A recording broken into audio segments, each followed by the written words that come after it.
selamat malam. Pada kesempatan ini saya akan mempresentasikan hasil laporan magang 3 saya di SMP Negeri 2 Gido. Perkenalkan, nama saya Boyolifu Berkat Helpijebua, kelas A, semester 10, program studi Pendidikan Pancasila dan Kewarganegaraan, Fakultas Keguruan dan Ilmu Pendidikan, dan Prodi Pendidikan Pancasila Kewarganegaraan.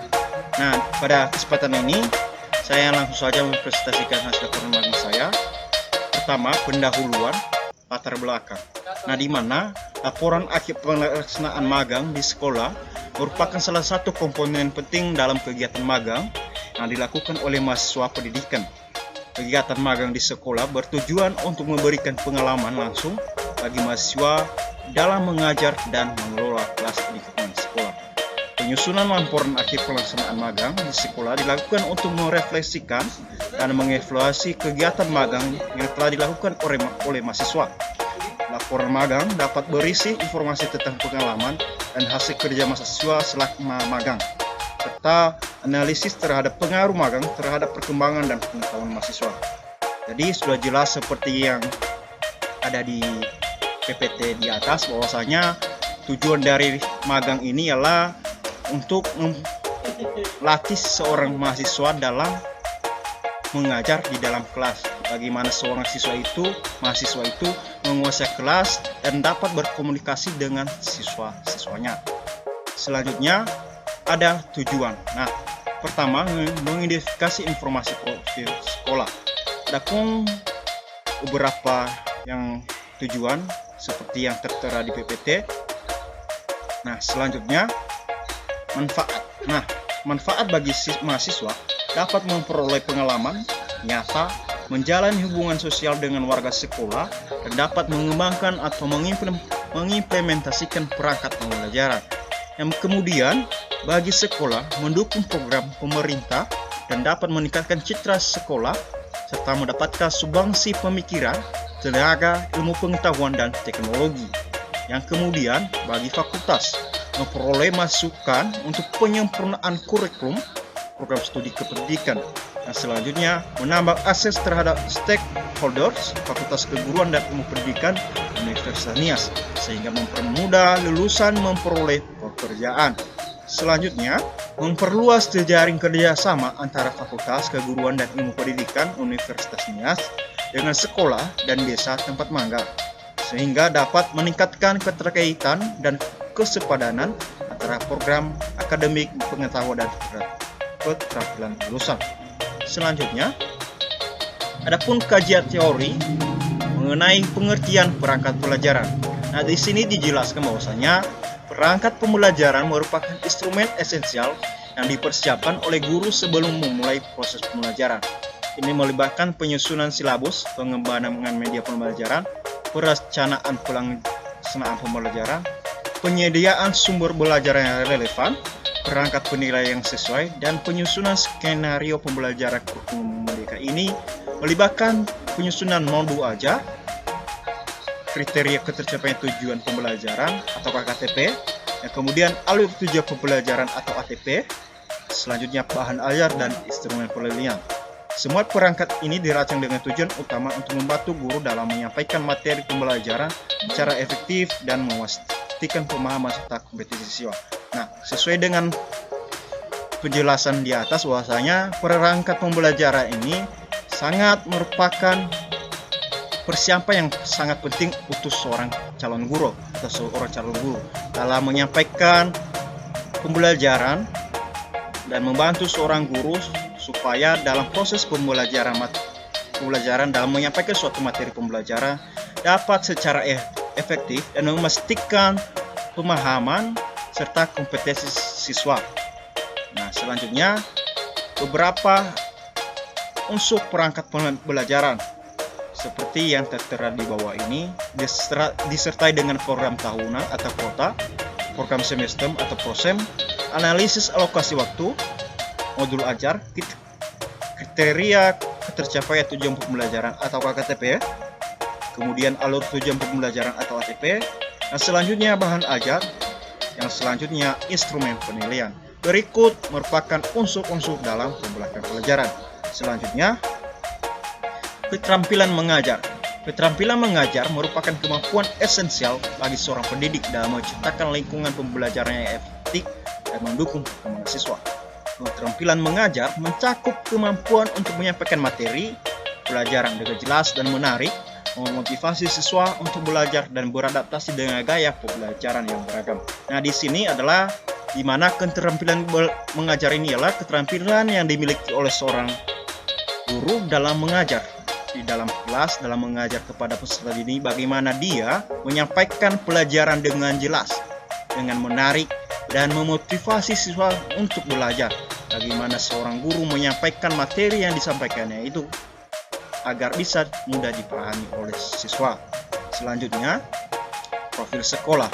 Nah, di sini profil sekolah SMP Negeri 2 gitu berlokasi di Jalan Desa Semi, Kecamatan Gide, Kabupaten Nias, Desa Semi, Dusun 1, Kecamatan Gide, dengan akreditasi sekolah yaitu B, dan merupakan salah satu sekolah unggul di Kecamatan Gide dengan sebutan sebagai salah satu sekolah penggerak. Nah, diketahui juga bahwasanya selama kami di SMP Negeri 2 Gide, kami telah mengenal SMP Negeri 2 bahwasanya adalah sekolah penggerak dengan akreditasi B, dan juga adapun SMP Negeri Gide yang itu 10258355. Selanjutnya, adapun visi misi dan tujuan sekolah. Yang pertama, visi terwujudnya insan cerdas yang bertakwa, cinta tanah air dan bangsa, berprestasi serta berwawasan lingkungan. Dan kemudian visi yang pertama, menciptakan profil pelajar yang berakhlak mulia dan rajin beribadah.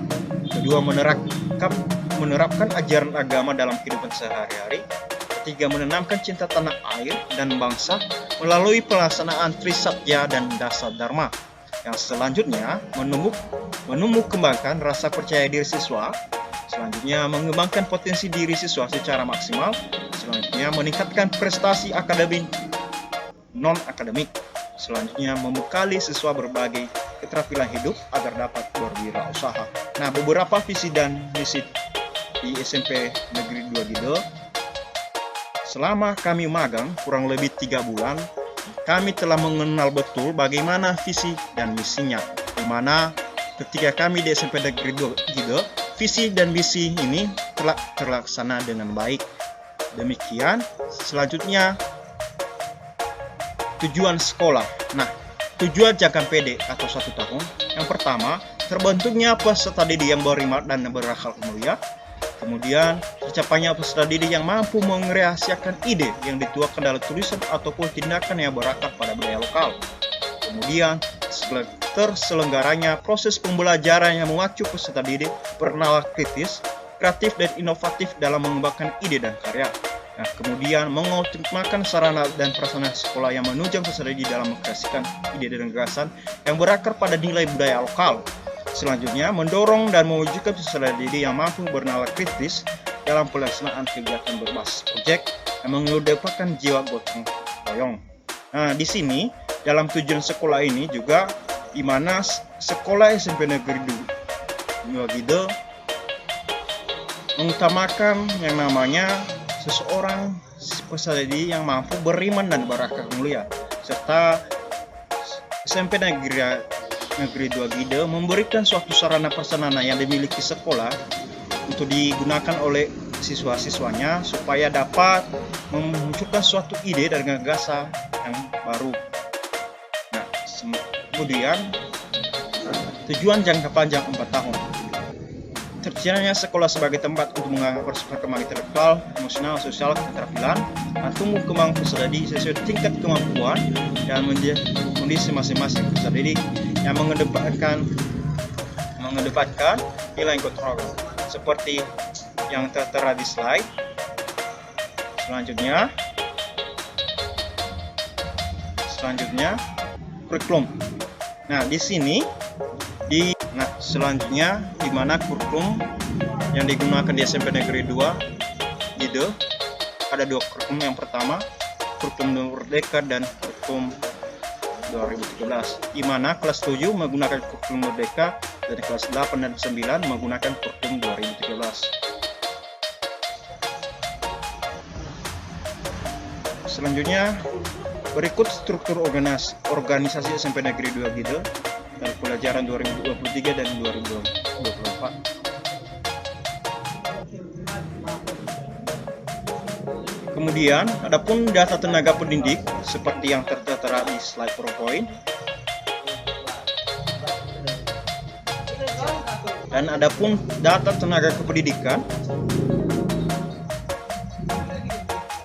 Selanjutnya, adapun data peserta didik dari kelas 7, kelas 8, dan kelas 9. Adapun sumber daya sekolah yang ada di SMP Negeri 2 Gide diantaranya sebagai berikut. Yang pertama, infrastruktur, ruang kantor dan kelas, masyarakat, tenaga, waktu, siswa, dana, bangunan, perangkat umum dan kelas. Asli magang perangkat pembelajaran, yang dimana perangkat pembelajaran kurikulum Merdeka adalah komponen yang harus disiapkan oleh guru sebelum melaksanakan pembelajaran. Nah, sesuai yang telah saya sampaikan tadi, bahwasanya perangkat pembelajaran ini sangat penting untuk seorang calon guru ataupun seorang guru, di mana dengan perangkat pembelajaran ini dia akan menggunakannya sebagai bahan dalam proses mengajar. Supaya apa? Supaya nantinya materi yang disampaikan kepada seorang peserta didik dapat disampaikan dengan baik. Nah, beberapa praktik mengajar, beberapa yang dibutuhkan dalam mengajar yaitu adanya suatu perencanaan, tindakan, observasi, dan refleksi. Nah, berikut dokumentasi pelaksanaan upacara menaikkan bendera di hari Senin dan pelaksanaan senam olahraga kesehatan jasmani di hari Jumat yang ada di SMP Negeri 2 Gide. Berikut juga dokumentasi dari gotong royong. Dan berikut dokumentasi bersama rekan-rekan mahasiswa magang 2 dan 3 di SMP Negeri 2 Gide. Demikian presentasi saya mengenai laporan magang 3 saya. Akhir kata, saya ucapkan terima kasih. Yahoo.